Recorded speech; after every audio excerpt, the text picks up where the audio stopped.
Whoa! I haven't done one of these in a while. We're taking off the sunglasses. Today, we're going to talk about my book, Investigators of the Truth. I thought, since we're almost going into a month now of it being released, that would be a good time to finally answer a couple of your questions. Now, let me explain something real quick before. Uh, a lot of people have been wondering why it kind of goes to first person and third person. I always thought it was kind of dumb, the first person and third person kind of rule. Like, it has to be told in this one specific version. And I kind of wanted to change it. I was like, I want to change that moniker, that it has to be this. And of course, it was going to come with some complications. People were going to be like, that's not how you're supposed to write a book. That's not how you're supposed to do this. English teachers for years have been saying that it has to stick by this rule. So I know going into it, trying to change all that was going to get a mixed reaction from people. Some people really liked it. Some people found it confusing. And some people just didn't like it. And that's okay. But one of the other reasons for the first person and third person was whenever you're seeing Ben or Luke or Ford or Meredith or whoever through their mind, you're seeing what they're thinking. The book originally was all a narrator. There was a narrator telling you the story, but I didn't like it because the emotional impact in some of the scenes didn't hit unless you knew about what the characters were thinking instead of someone telling you what they're thinking. And then when I was writing in third person, there are so many moments where it's so much better when it was just the narrator telling it. So I decided whenever someone's talking in first person, if it emotionally impacts the scene and it's really important to hear what they're saying in their head, that's going to be first person. But whenever it changes to third person, that's when you just let the scene play out. If we let the writing show the emotion of the characters instead of me telling you what they're thinking, it's going to hit way more. So I thought whenever it's important to hear what the person's saying, we go to first person. But then when we need to just let the scene play out, it goes to third person. So let's talk about the characters. Ben, the leading man basically in the book. Like, if you think of the main character, it's most likely Ben. He's the guy you see most in his head. He wants to be better than the person who kind of ignored his past and left him. And in a way, Ben, in doing what he thinks is better than being his dad, he becomes his dad. And I think that was so, like, he thinks he's being better by ignoring him, but in doing so, he becomes his dad. He's doing what his dad did, which he didn't like, which was ignoring, which leads into my next character, Luke. Luke wanted to become a runner. He had a passion for it. It was the thing that gave him joy and happiness. And then, boom, his dad dies. And because of that moment, Luke is affected by it to even this day through this case. He's kind of like Black Panther. His dad dies, and instead of doing it because he wants to help people, he becomes a detective because he wants revenge. He wants to find his dad's killer, to find out and give himself closure and stuff.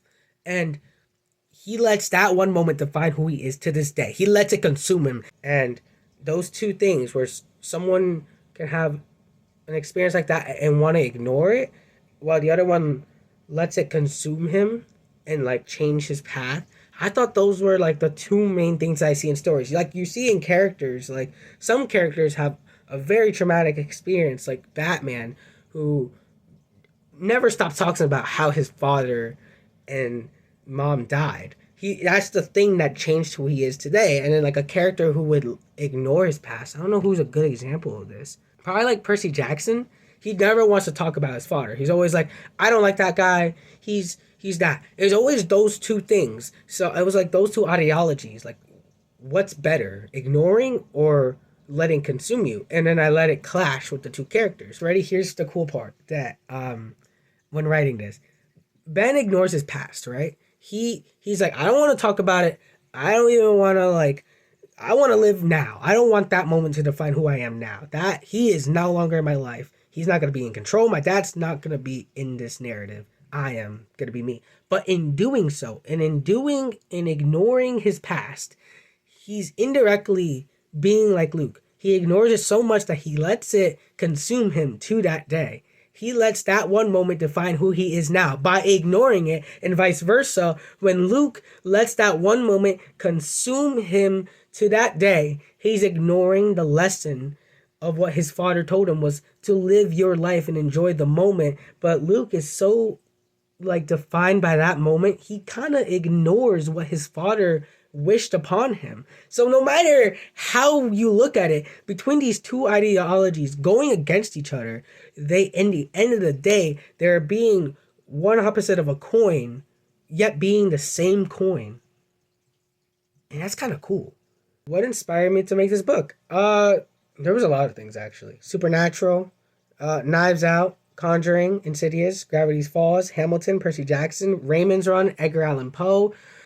Seventh grade, this was when COVID was starting to get big. I started to want to write a book. Watching Supernatural one day, and it was like season 3, I think. And then my mom tells me, you want to go watch Knives Out?" So I decided to go watch it. And then I remember the moment it hit. And this was like 2 days after I watched Hamilton. So I was like watching the story, and I remember the exact moment where I had the idea come into my head. When you find out that the guy kills himself because he thinks he took the wrong medicine. So it was like a whole bunch of layer of a story just to find out the twist was no one killed this man. And so it was like, oh my God, I know exactly what to do. COVID happened.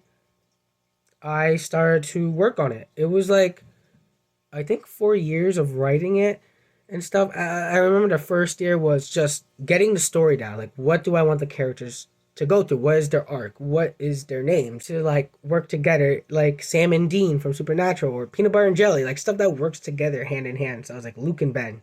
Luke and Ben, that works. And that's how I got their names. And because of Luke and Ben, their friendship.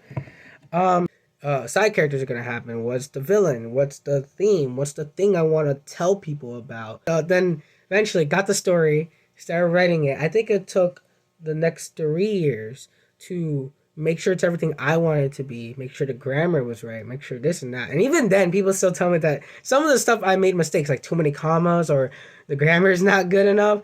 I have dyslexia, so one of the biggest fears of mine was when people read it, were they gonna find something that I physically did not see because my dyslexia would just not let me see it. A lot of people don't notice about me. They all assume that I've always wanted to be an actor or something with the stage. So, second grade, young little Adrian wanted to actually be an author. I remember in second grade in my elementary school, I'd write little short stories and then share during show and tell, and then be like, "This is what I wrote, and if you guys want to read it, just come and ask me, and you can get it. You can get it on Amazon for right now. I'm working on a couple of things to get it on to like hopefully Barnes and Noble. I'm working on the audiobook version right now, and a couple more things down the line. So." This right here means a lot to me. And yeah, thank you so much for watching this long video and seeing me struggle how to end it. But it really does mean a lot. And the series is not done. It's a 4-book series. I only finished the first one. I'm starting the second one, and I'm writing a completely other book. I'll let you in some stuff. I'm writing a play. Still doing the podcast, doing some new things with that. I think that's it. I'm also writing, I'm writing 2 scripts. I'm writing a script for someone else's film. I'm going to be in someone else's film, and I'm making a film. Independent films, not real movies. And I'm doing Addams Family right now. I just finished Legally Blonde. If you guys watched that, thank you so much. And I'm doing Addams Family. So I have a lot on my plate right now, but just know I'm doing my best to make the book out there. I'm sorry I didn't make this sooner, but I decided to wait before because I wanted a good month and then people do it. So, yeah. Thank you for watching. I'm sorry this was so long. And thank you for seeing throughout the whole thing.